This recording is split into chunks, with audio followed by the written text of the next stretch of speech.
What's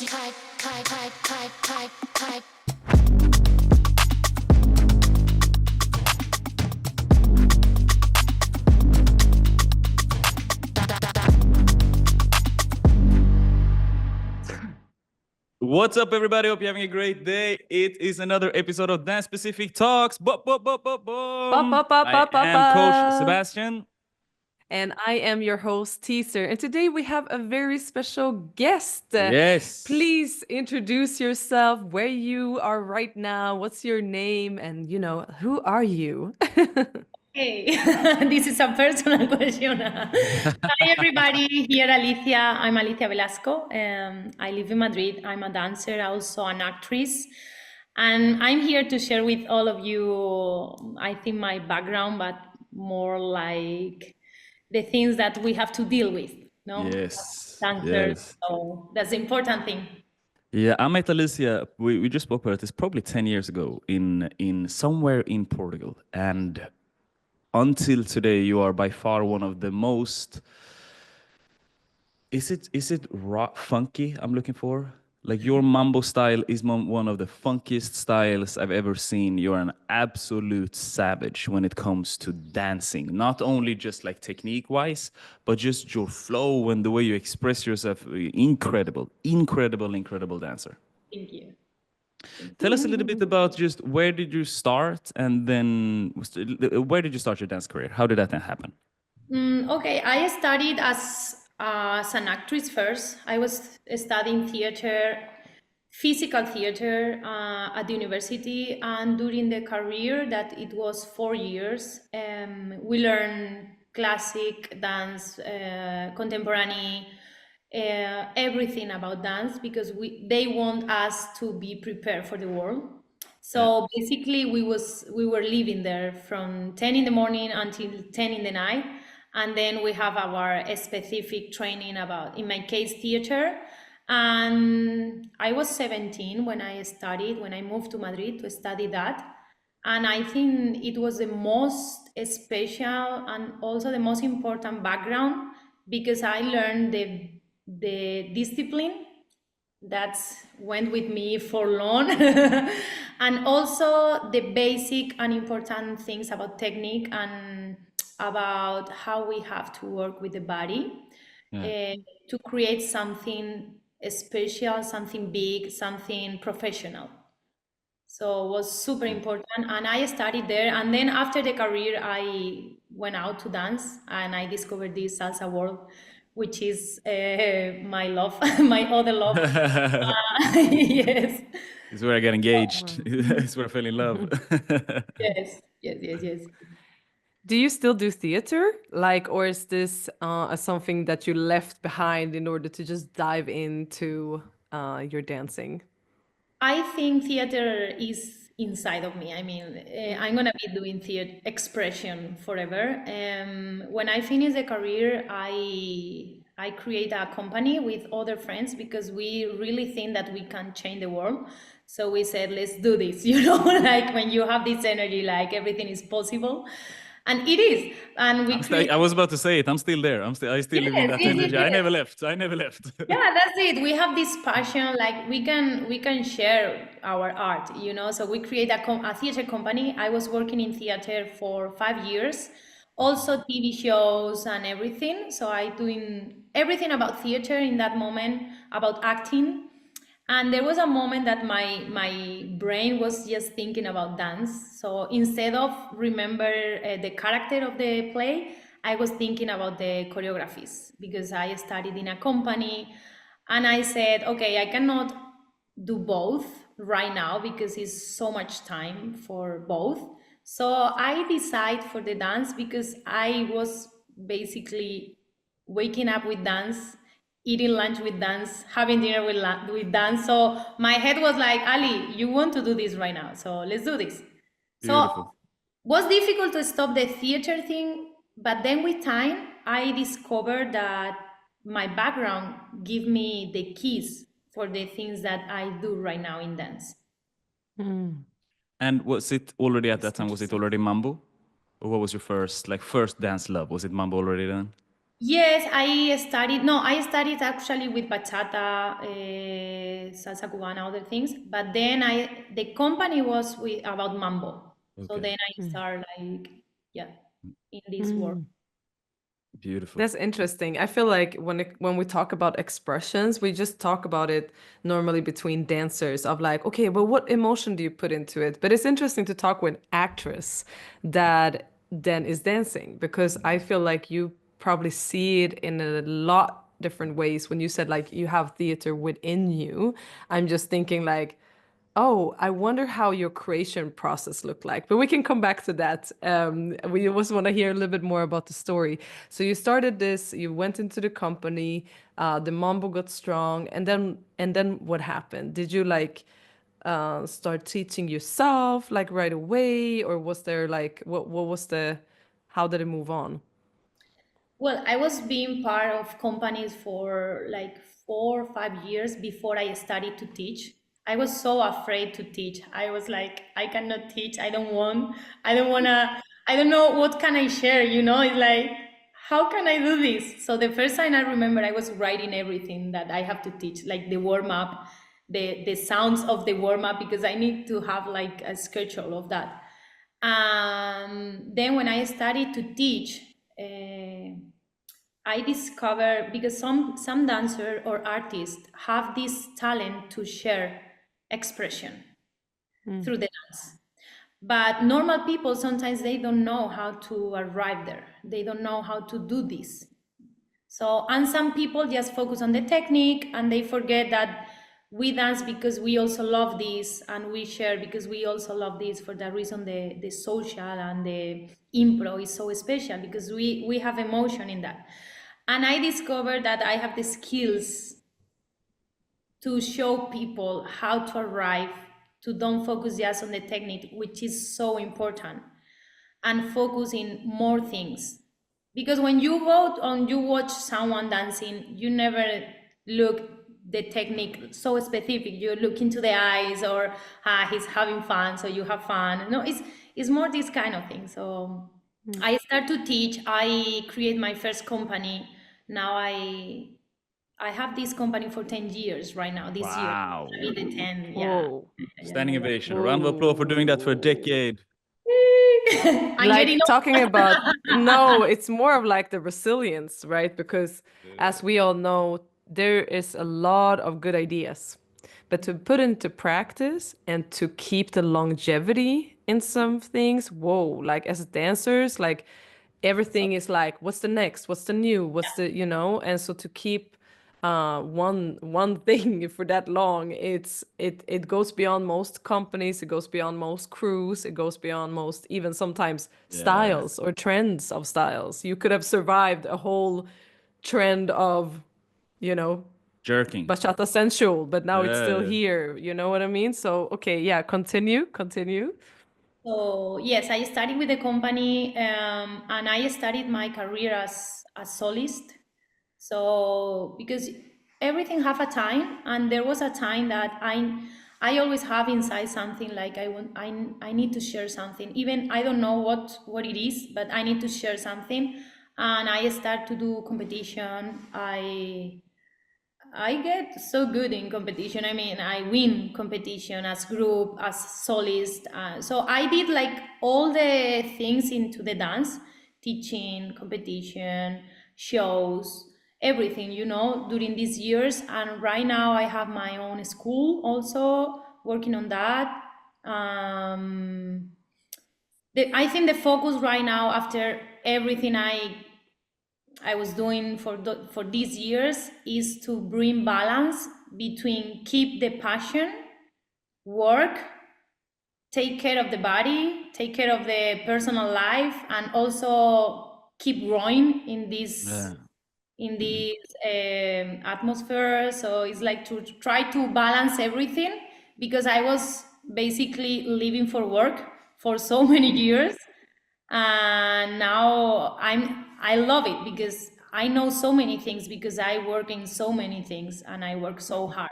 I broke my limits. I broke my body. So it's like, Quite I literally, was no? I was just Literally, about to like that. come into that because, as we know, Kevin Hart worked so hard, and at one point, universe was like, "You need to hit the brakes." He went into a car accident and broke his back, and we are like, we are obviously very curious about what happened, because you had not only the challenge of like a whole career and went solo and competitions and teaching, which is hard enough, but tell us what happened when the universe hit your break, and how did you survive that? Okay, I'm gonna try to organize everything. um, I started with the living with pain like 5 years ago before the surgery. You know, like the first moment that I feel like, wow, I feel like a pain in my lower back. I couldn't walk for one day. I was like, what the hell? What is this? No, I was so scared, and I think, okay, maybe it's just a moment. Okay, keep going. I have to say that I always try to take care of my body. I always try to do warm up and everything. So I didn't was this kind of person that is just crazy and let's dance without prepare the body or stretching or whatever you do. To I always do different kind of training a part of dance. So I always have this in my mind, but sometimes these things happen, and after this kind of is like a electroshock in your lower back start to come like one time per year, then start like 2 times per year, then start like every 3 months. The Wow. problem is that if you have in your mind like you have to break your limits, and if you don't train in this way that you cannot breathe after a practice, you are not doing anything. That is the kind of mindset that we have.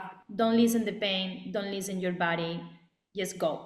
No, because You I could push your limits further all the time. Yeah. it is the mindset we have, and it's so bad, but it's like it is, It's and there, yeah.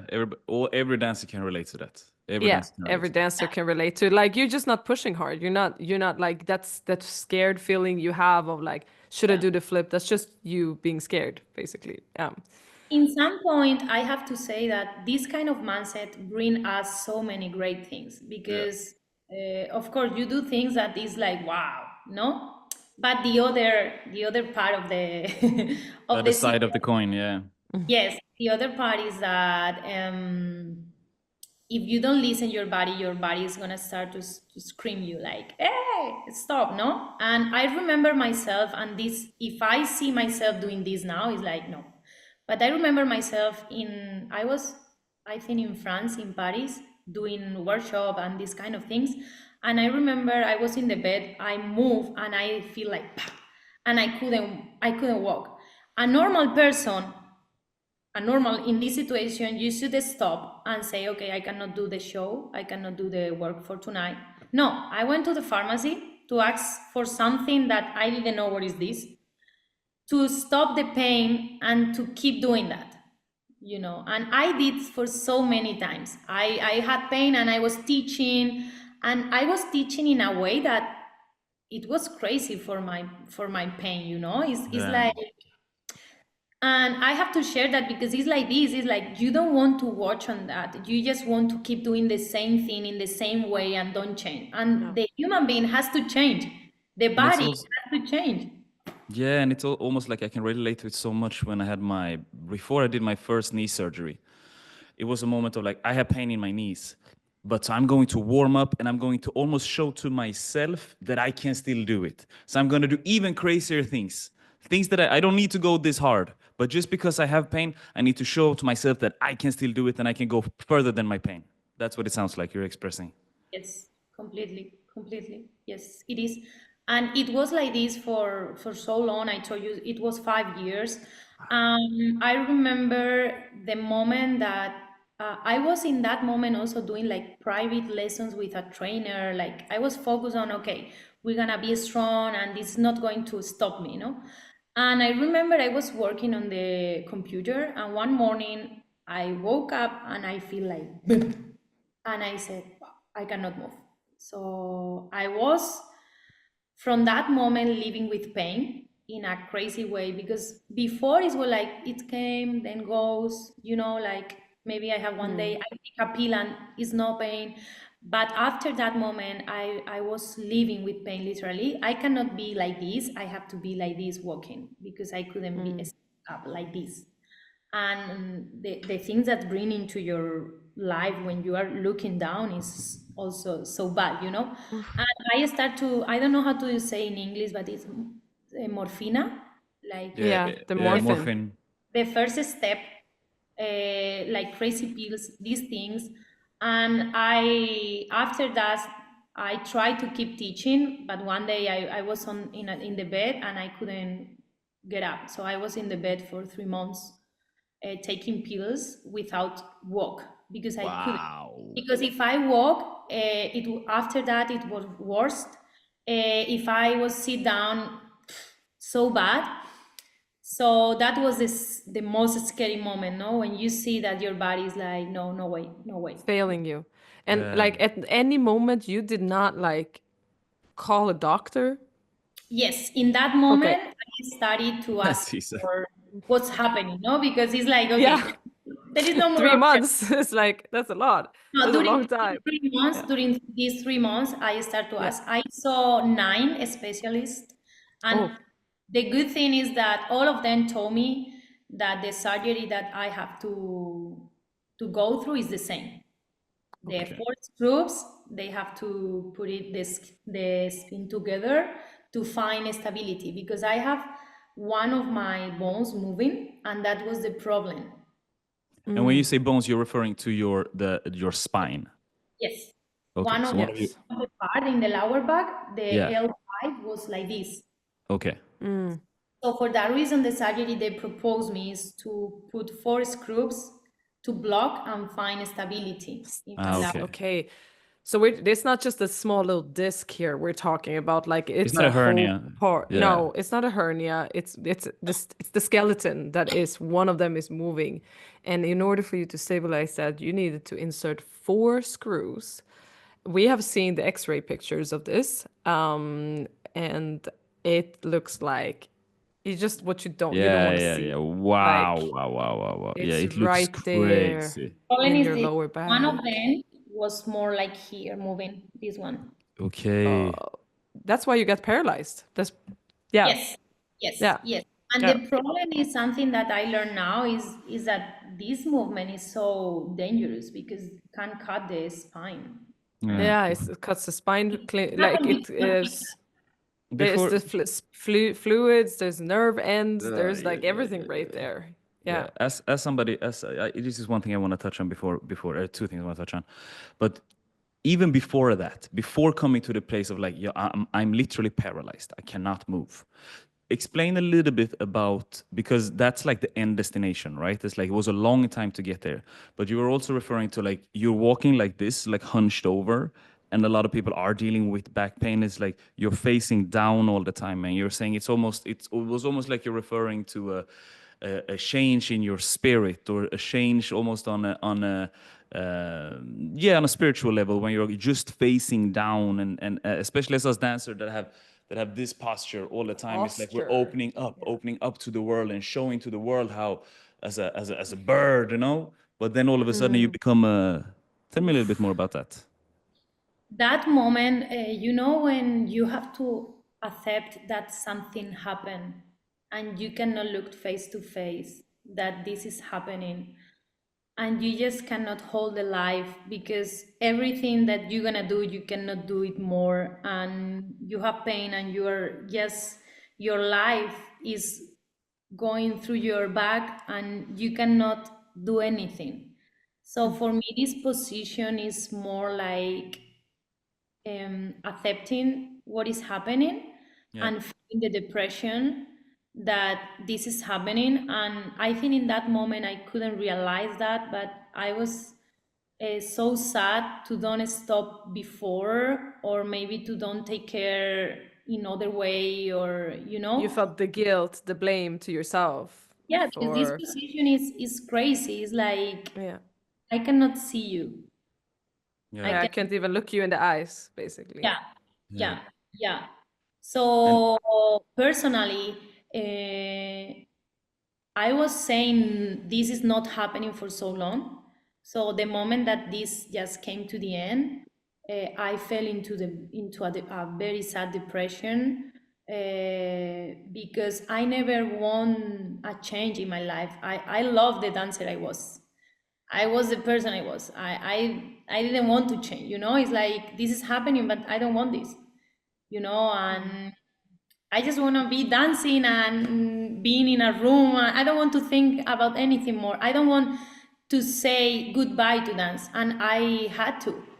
I have to say bye to dance because I couldn't have even a normal life. I couldn't have a beer with my friends.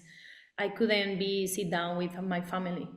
I was in a bed literally. So it was like I remember I studied therapies, like psychology therapies, before when I studied with all this pain. And I remember this question like, who are you if you are not a dancer? Yeah. Yeah. Identity cries. Identity cries. Yeah. It was, I think when you have a passion like that, you think that the thing you do is the thing you are. Mm. Yeah, of course. And this happened to me.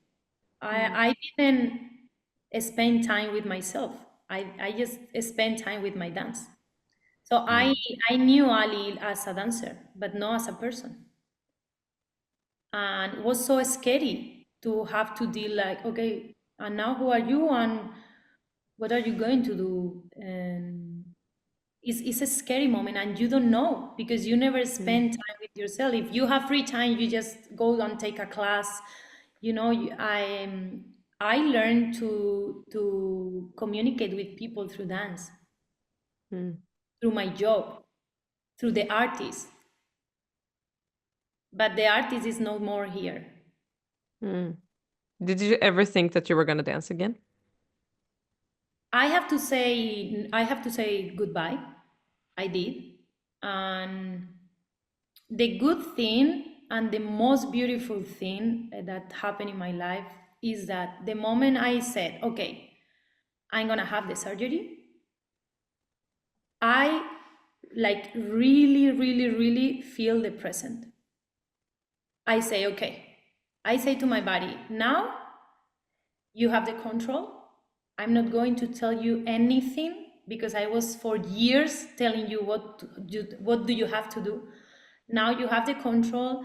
And I was like, okay, I cannot do anything. Like I was in presence, like here right now.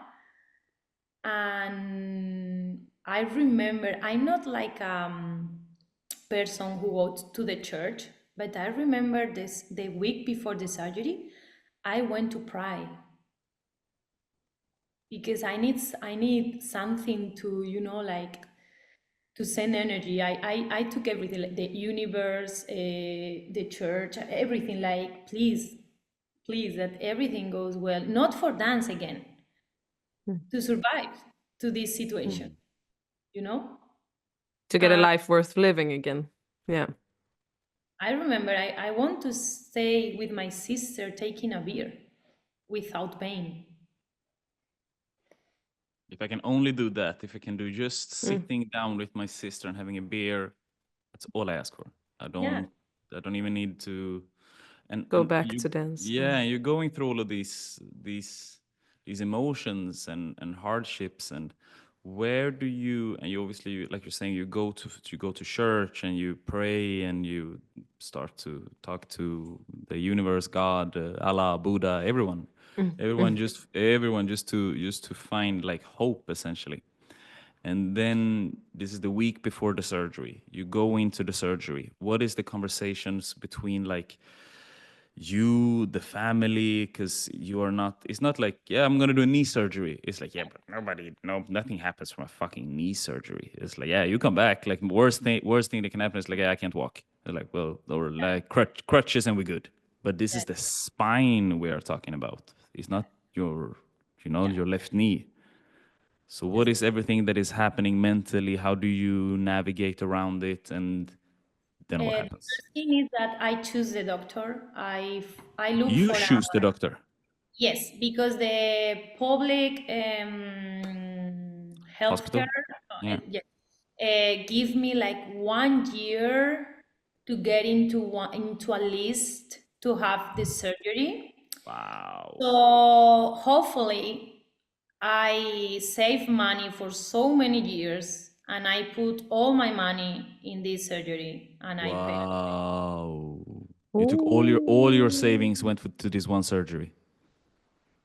To Oh get my a private doctor instead to have the surgery. So because you knew like if I spend a year in this depressed state, I'm not sure. The situation is that I was on the bed. I cannot walk. I cannot wait because my mental health is, I mean, I'm gonna break down like real. You So can't work, you can't do anything. Can't stand. Can't stand. You're in bed. Yeah. So I told to my family, look, I'm gonna pay the surgery. And my father, "Wow, this is a lot of money." Yeah, but look at me, I'm in a bed talking to you. And he didn't say anything more, like they understand, they support me. I thankful that they stay there, they support me in everything, like because before the surgery I try infiltration, this thing that you put into your muscles. Yeah, injections essentially. Yes. And it's like they give you like 6 months of benefits, something like that. Yeah. For me, I pay for that also, and for me it was like 4 days. And after these 4 days, when I feel the pain again, I say to my family, I'm gonna have the surgery. Yeah. And they support me. They said they show me. So it's like, and then of course I was in Madrid, living alone, living with a friend. So they have to come here to take care of me. So your family moves to you.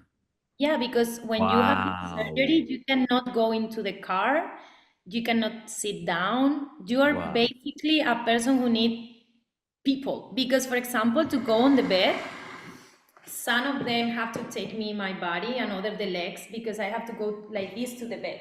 Because you cannot do any rotation in your back after the surgery. Yeah. So they support me, and I think this is the most important thing when when these things happen, to have support. Yeah. Because alone we cannot deal with that. Yeah. No. So you did not so did you never moved back to your like you moved back to your family with the pain? Like at what moment do you go, and because you're saying like you're communicating with your father. So was there a moment when you're like, but I'm living in Madrid, but your family now lives where you're from. So you had to go back to your parents' home. And it's like, but I was traveling the world. Like I travel all the world. Because that's how I met you, and constantly on different festivals, constantly on stage, people, interactions, show, workshops, like a bird once again, like big feathers, boom, spreading your feathers across the world. And then now I have to move home to my parents' house. My children in my kid room, and I need help to lay down. Like, take me through this. What is happening mentally to you?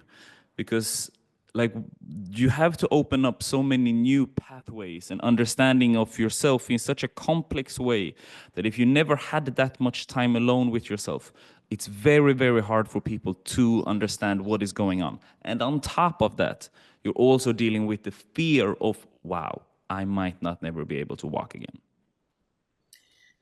Well, in that moment, I didn't think about, okay, now I have to come back home. No, I was thinking about, let's pay the surgery and let's see if this works or not. Okay.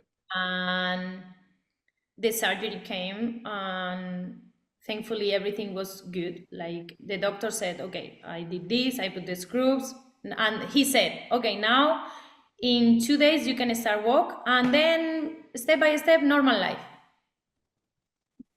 Fucking doctors. Yeah, fucking doctors. Okay. Love doctors and hate We doctors. love the optimism. This is other podcast. No. Yeah.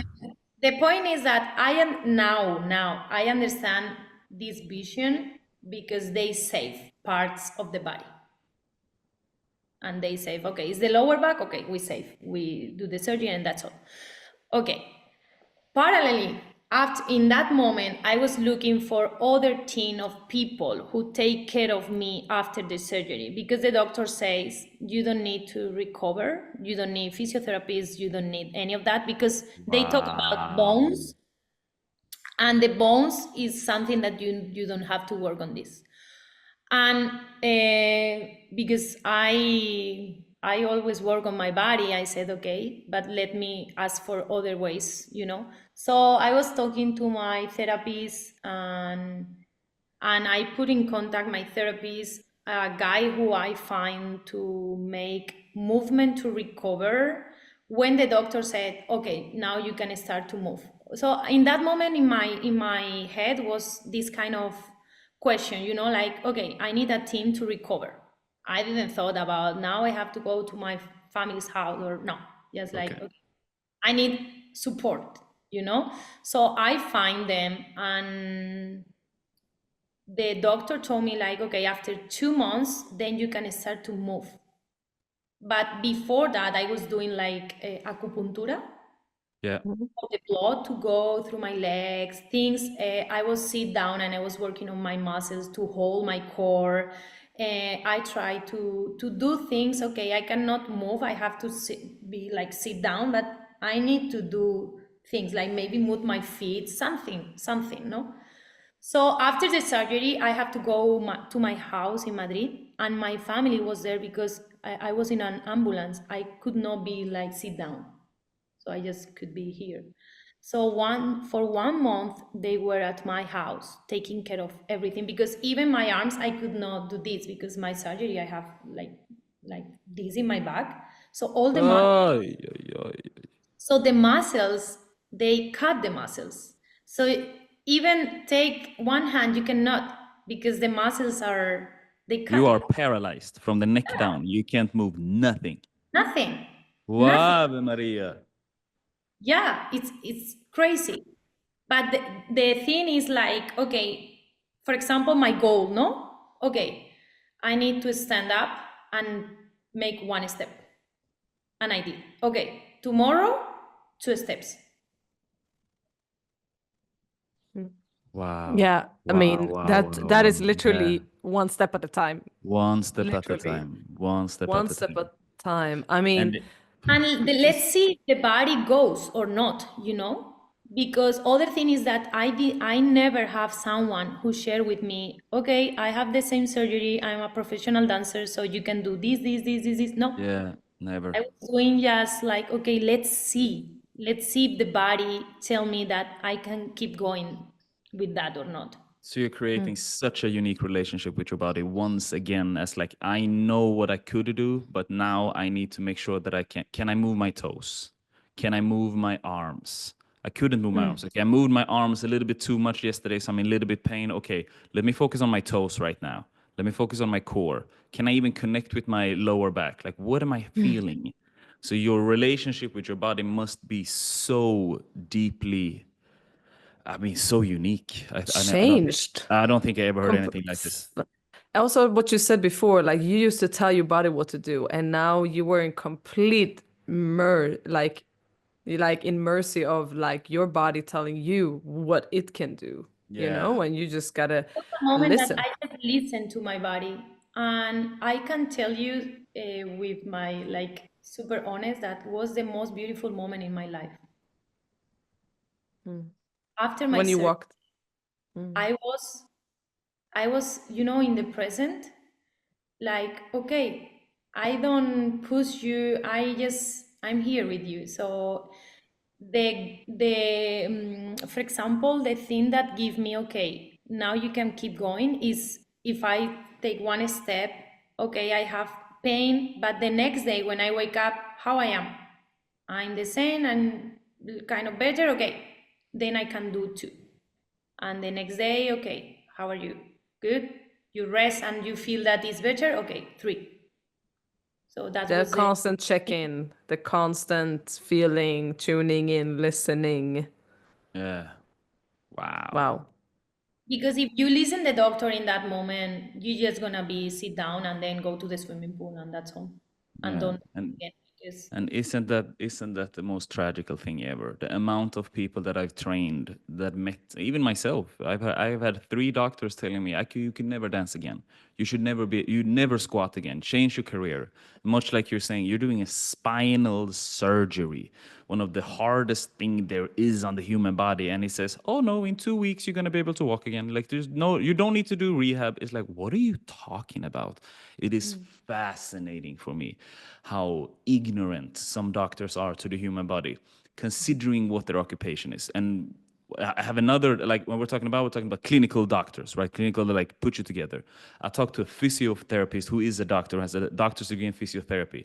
And he told me exactly the same. It's like, it's fascinating. And you need one doctor to fix you, and that's his only thing. And as soon as you're done with surgery, fuck him. Like don't listen to what he's saying. yeah, Go find that's what another I one. did. That's what I Yeah, did. wow, that is what an ignorant way of. Well, but also that just shows also the determination of you, Yeah. like You're a the savage. You're a super stamina. savage, Alicia. Because I'm Yeah. a Capricornio, I don't know how to say in English. Like, You're Capricorn. Capricorn. no, but So stubborn. I'm taking again, I said in the beginning, like discipline. Discipline. You need it for life. Discipline. Of course, listen your body and discipline. There is no more rules. Like if something that I have is discipline, and yeah, that's all. It's all you need to recover. It's all you need to make change. It's all you need to get better. Listen and discipline. Habits, you know? And isn't that fascinating how things that you said in the beginning that you learned from theater and learned from dancing and really like the foundation. I can feel the same coming from a martial art background, from a traditional martial art background, taekwondo. Like the things I learned when I was 12 or 13 is like, whoa, like that foundation, it's still around. It's still there. Okay, wow. So you start in the back of the class and then you become better, you move forward. You move forward incrementally as you become better. You get a different belt, you move forward in class, you learn new choreographies or you learn things. And it's like, and oh, that's what a crazy story you have. What a crazy Okay, story. I mean, I saw some of the videos of you starting to walk, and you have this case. Tell us about the case you had around you, You mean the thing I have in my, you know? around your waist. Like it What looked is like a it? corset, like a Yeah, plastic corset it kind of is, and thing, it but is super huge. expensive, and it is, I think it's not worth it, but you know, you have to follow the rules. And I have to have this for 3 months. They told me that this is for you to don't do any rotation or flexion or extension of your back. Okay. But the problem I see, or what I have it, I put it every time I go to walk, when I walk or a step or whatever. But if you put this, your muscle doesn't work. Because when you work like to hold your muscles, you protect more than something that you have in like this thing. Holding you up. Yeah. And I Correct. shared that with the doctor, and he told me, "Oh, this is interesting." I was like, 2024, like, doctor, wake up. This is nothing new. Get "So an education. yeah." So I have it for 3 months, and even for example, when I went to the street, I was so scared of someone to touch me or something. No, so works because people see something and it's like, okay, be careful, no. Yeah. Um, but even when I have this, I hold my core, I close my ribs, I try to have my weight up, you know, like, and I think this was better than the other thing, you know. I mean, that dancing background again. Yeah, Yeah. yes, Yeah. yes, and also be intelligent. Like, okay, if I have weight into my spine and into my screws, and I can hold that, it's gonna be better. Yeah. For example, they told me that I cannot do this kind of movement in my back. And salsa or Afro influence or these things is all about that. Okay, but if I have my core on fire and I can control my movement, I can control how I step into the floor. So I practice and I say, okay, I can do it with control, knowing Savage. inside what's happening, you know? Uh, Yeah. Other thing when after these 3 months, because I follow the rules, okay, they told me 3 months with these 2 months to the scrubs to be good. Okay, now you can do everything they told me. Okay. So I start with basic mobility, like to learn how to move again. How to move, also protecting the lower back. Okay, I'm gonna move my chest, but I need to protect, don't move the pelvis right now because I cannot do it now. Okay. So learn how to develop all the remembers you have from the dancer you were and the body that you have right now. Because it's like, okay, something miss. Your body is like, but I remember this, yeah. But you are here right now with a surgery. So you have to learn to how to step again, how to move again, and how to dance again. You need to tell to your body in a different way all Wow. time. And when did you do the surgery? Which year was this? What month? It was 4 years ago. 4 years ago. And then when did you, so you did this whole thing 4 years ago, you go through this process. This is basically during COVID. Yeah, this is during After, COVID. right after. Right after COVID. And then tell me about your first show. Like, when do you get back on stage? Because right now, if I understand correctly, you fully back on track. Yeah. Yeah. So when did you do your first show? And please share that experience. Or Yes. maybe not. Yeah, first show for me is always special. But what I want to hear is more the first dance memory of like, wow, like I'm doing it. I'm here, I'm back, like that moment. Yes. It was like 8 months after the surgery. I told you I was through a depression before. Then I have a moment that I was like connected with the present and happy and grateful for everything. And also it was before my family was there, support me, give me all the love and everything. It was just amazing. And then, as I told you, you have a remember of your body that you used to do things. But to arrive to these things, there is all this process that your body needs to understand again. And you feel so sad again because it's like, I want to be here, but I'm here, but what's happening? So it's like you connect again with this emotion. So I went through other depression in a different way because I could not be in places who I feel that I have to be Alicia, the dancer. So I need to be in places. I started to be like in classes, ballet classes, but for all people. That the environment was super nice. Because if not, the relationship I had with my dance and my body is like, you have to do this in this level. If not, you are not, you know? And in that moment, I didn't work on that, you know? So I was like, no, but I can right now, you know? Like, I started to do Pilates like crazy, like super crazy. And with people who take me like in a nice way, you know? Because I didn't. So I need people like that to teach me, okay. Kindness, love around you. Yoga, You just like need positivity. You just need a hug from a grandmother. Yeah. The taking first your time I time. went to a class, I have to leave because not for the people, because my brain was like, you are Alicia Velasco and you have to do this. Just So going crazy. my brain didn't let me to do in different ways. So I was so confused. But at the same time, practicing all these basic movements, my body was telling me like, I think we can do this. I think we can do this. I think now we can practice that. And I went to the gym every day, to the room, to practice my mobility movements, to see if I can have more balance maybe. And I start like, but super like technical, super technical. There is no impro in that moment. No feel free, just technical. Concentrate, see your body, understand what are you doing, that's all. And I also start to teach, but I was super technical, and I never been like that. I always been like, you know. So for Mambo, me, baby! like, come on, one more, give me more, no. For me, it was like, oh, I feel like so strange, you know, but I was so technical to survive. That was the mood. Once again was my body.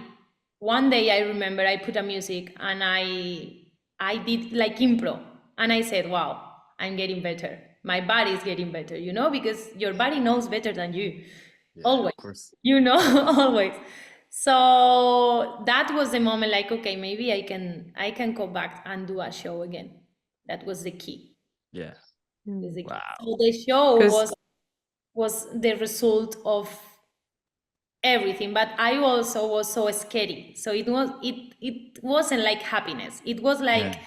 I'm scary because I need to have control, but at the same time I need to share. And I feel that I need more process to don't think what I'm doing to feel free. So I need more repetition of everything to don't feel like, okay, now I protect right now. I don't have to think about that. But Is in this the show where you were wearing all black and you're like stepping out of this case, this corset? No, that was after. That was after. Like, Okay. I have to do something for, for this amazing process. For the journey, yeah. Yeah, because I just saw like just the intro with the song to it, and I just like, for the people who haven't seen it, basically you're starting like standing in this case, which is on the floor, and then like you're stepping out of it like very carefully. And as you say, it's not a happy. I just saw the intro, but like it didn't feel like a necessarily happy dance. Like it felt scary, and it felt very, like as you said, controlled, you know. So it was an interesting one. It wasn't, you know, breaking free and glitter, and you know, it wasn't that. It was a different feeling. So was that a show? Tell us just a little bit about that show to kind of wrap that up, that chapter. Uh, as I think I told, when I started my career as a soloist, I always have something to share. And when I create, I always create something that moves myself, you know? And in that moment, after all of this, I was ready to share, like, okay, that was on me, and I need to dance that. I need to show you what's happening, or what I was doing with all of this, you know? And no, it's not happening. It's not like happy moment, because I think when we learn a lot of things and we try to do change in our life, and we try to do things differently, doesn't feels like, wow, it's amazing. No, it feels like, ooh, I don't This is scary. okay. You know. So yes, was like a big process, and I have to do a show with that, you know, like. But well, so you're fully back now. With your teaching, you have your own dance school. I mean, it's like you're kind of living a miracle at this point, you know, like the fruits of the seeds. You literally, this is something that Yep. maybe you accepted that this could never have been your reality, and yet you're here. You have your own dance school, you have students again, you are performing again.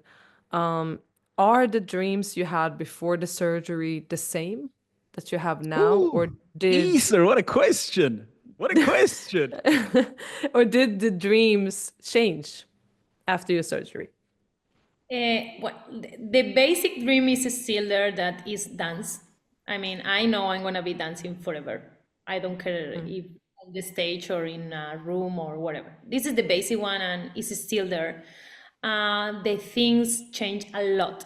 I mean, for example, before the surgery, I always say, nah, I don't want a school, I don't want responsibilities, I just want to create, and that's all. I don't want to think of a future.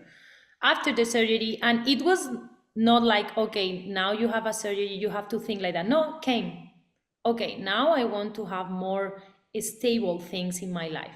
I need it for now.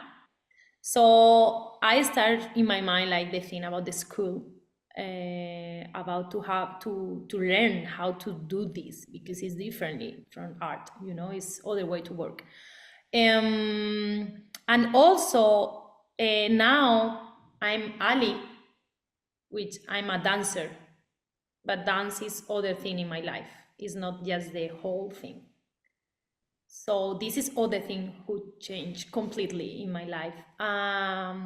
For that reason, I'm full again here doing everything, but I also have time for myself. I also work on my, for example, I keep working on my back all time. So I have this time for me. I don't want to be working every day like a robot. Okay, let's create a way that you feel full doing the thing you want to do. So I'm working more in this way. And my dreams are more to find this balance between my passion that is still there and also live the world, you know, live the life and learn from that in other ways. So it's not I'm gonna be a dancer forever, and but now I know that I can do so many things that is not just dance, and maybe I Oh, could work in other things, you know. exactly. I was just about to say, I mean, just with your story alone, you could be a public speaker on any event, kind of, you know, but that's why I was asking, like, has there maybe been some things added to that dream list? I mean, again, like you have the acting in your background, you are a dancer.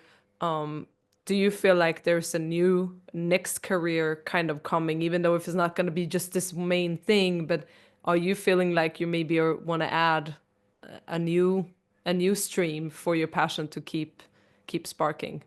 Sure. And I think it's gonna be about pedagogy, about prevention, about train the body in different ways. And yes, it's gonna be about that. Powerful. Amazing. Powerful, powerful, powerful. Absolutely. Yeah. Wow. It's Wow. so interesting to hear your story, Alicia. Thank you so much for Yeah, sharing. thank you so Yeah. much for sharing. I was verged on tears at the point, and you're just feeling all these emotions. Yeah, so powerful. Yeah. Yeah. Is it? I think it's time to move that soul. No, t-zer. It is time It to is move time. that soul. So let me explain to you briefly a tradition that we have here. This is the world's first card game for dancers. It's a card game, and it's a teaser who have designed it actually. So she is the producer and creator behind it, and it's for dancers that dares to dig deeper. So inside of this beautiful little box, you have 72 decks of cards. Each card has 70 different cards, and one is a move card and one is an ask card. So today we're going to play the ask part of it. But the move cards, so this game is developed in order for you to be able to play it with yourself, get to know yourself better, but also to be able to, you know, I know t-zer here for like up to 20 years soon. So there comes a moment where it's like, yeah, but I know her, but do I really? So doing these types of questions really opens up and develops the relationship better with yourself, your crew, your partner, whatever. So the move cards, just to give an example, it can be, so I play a song, I take a card and you dance to it. So it's, for example, what is time? It can be cold as ice. It can be light as a cloud. And then you are now going to express whatever you're feeling when hearing, or with this input rather. But we are Okay. now going to take the ask cards. So I have a ask card. I'm going to pull a card now for you. Go. So, Alicia, what quote or mantra resonates with your dance journey? Okay. Again. What quote or what mantra is resonating with your dance journey?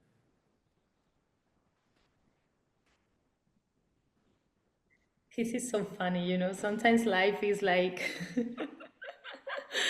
um, trust on the process. Oh, Mm. yeah, say less. So Yep, yes, that no summarized that explanation, whole interview. no explanation needed. No explanation needed. What to say? Yeah. Not to say yeah, mic Good drop, one. mic drop. I think we can end the podcast right now. Yeah. Teaser. Yes. You want the same card or you want the new card? I take a new one. Let's I'll see. take a new Let's one. see. Yeah. Okay, here we go. Let me try one. I'll take this one. Bam. What is something you value more now than you did before? Ah. Well. The first thing that comes to mind is, well, I heard the other day that there's no space that is a safe space, but there are spaces where there's support. Yeah. Ooh. And I feel that what I value more now is to create spaces of support where it's not like you're coming into a dance class and like half of the people already know themselves or like each other, and then you're kind of coming in and you're feeling like you kind of want to you have to keep up, or like that you, oh shit, are they gonna look at me, what am I wearing, is people gonna judge me? But actually to create completely supportive spaces where you come in and you feel like you can breathe out, where you feel that that class is your sanctuary and where you feel a complete, like, all these women are here to support me. I just gained 20 new girlfriends, and these are not people that I just share a dance class with. I can share a really tough moment that happened to me or that I'm going through, and there's only love. And then we bring that out to the social dance floor. And if anyone feel unsafe out there, there's an army of people that you can go to, and you're never alone, and you never have to stand on the side thinking that women are against women, because there's much more of us out in the social dancing scene. That's what I value more now. I don't care about perfection. I don't care about, again, technique is good, but it's not what is my main priority in my classes anymore. It's to create that support. Wow. Yeah. Great answer. Long answer, Great. but good. But good. Wait, Yeah.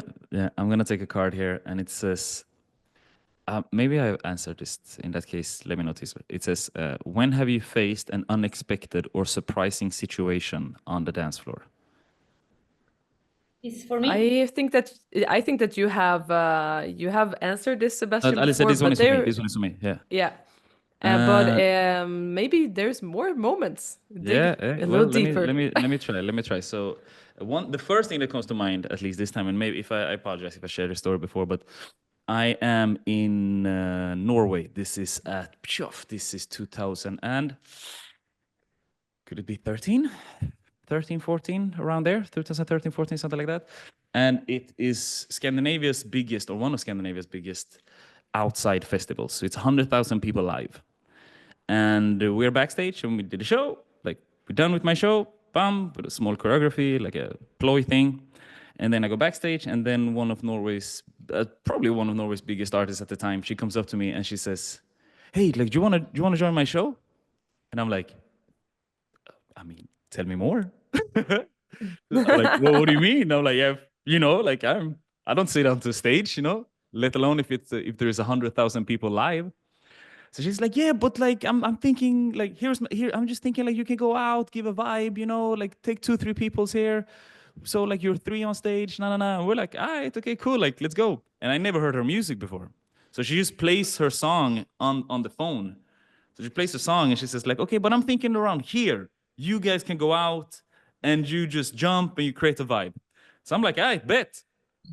So I remember standing backstage, and I'm standing backstage, and it's 100,000 people live in front of me, and it's live television. So I'm standing backstage, and I'm like, I have no idea what we're doing. We have no idea. I do popping. There is one guy who's a b-boy. He do breaking, and then one who's doing like contemporary. So we are wearing different clothes. We all have like kind of the same t-shirt, just a black t-shirt. We're going up on stage, and I remember so clear. I'm like, what is happening? Like, and I'm super comfortable freestyling. I am super comfortable. But it's just that what is going on is like one guy comes out from that corner, and then all of a sudden the b-boy is over there, and I'm here, and the artist, I don't know where's the artist. It's like, what are we doing? Like, what's happening? It's like, so And it's also, 100,000 when in people, the like, music, am I on the right part of the music? we don't even Was this know. the Like nobody moment? told me nothing. So I'm on stage and it's like, yo, like this is crazy. And then the beat drops. And then it's like, so it's a house song, right? So it was a slow start. So we're doing like all of these like contemporary styles, like snaking. I don't know what's going on. And then there's like a doom, doom, doom, doom, doom, doom. So I'm like, this is my shit. Like now I know this is me. So I run to the front of the stage and just do like a popping solo. And then the next guy comes, he's doing a b-boy solo. And then the contemporary guy, he's doing spins. So it's like that whole experience is just a surprising situation. So like, and then the music ends. And it's like an explosion. And I'm in the front and I'm looking back. The two dancers are on the ground. The two dancers have now died of the explosion. Nobody told me. So because I'm standing facing the crowd. So now like I just look, I'm like, I sit down, I take a knee, like I don't know what to do. Like where's the artist? I don't even know where the artist was. Where is she? So yeah, that's my This whole situation is so stressful. The whole situation is just a big surprise. The whole situation is a big surprise. Yeah, so that's one of my most surprising moments. That was a great story. Standing ovation for the storyteller, Sebastian Carlos Kruse. Wow, I am just there with you. I don't know how you felt, Alicia, but I was on that stage. I was like, that's beautiful. Alicia, I know. Thank you so much. Once again, thank you so much for sharing your story. I know you got to run. Please share your social media links where people can find you, where are you going next, and then we'll wrap things up. Okay, first of all, guys, thank you so much to bring these places to talk and to make conscience and everything. It was such a pleasure, so special. I feel so good, so thank you for the invitation. You can find me Alicia Colmenero Instagram, and also Alicia Velasco Colmenero in Facebook, and also aliciavelasco.com, and you can find all my work also in YouTube, if you can check. And I'm here to support, I'm here to teach, I'm here to share, I'm here to do things and to learn better. So that's fantastic. Alicia, thank you so much once again. It's been an absolute honor so much talking to you. And yeah, guys, this is it. Move That Soul, Dance Pacific Talk. Go on aliciavelasco.com and don't forget to click subscribe, comment below, and give us a rating or review. We have a Facebook page, YouTube page, and we are on Spotify, Google Podcasts, iTunes, and all the other podcast platforms. We also have an Instagram, so don't forget to tag us in your favorite episode and share it with the world, because we read all of it.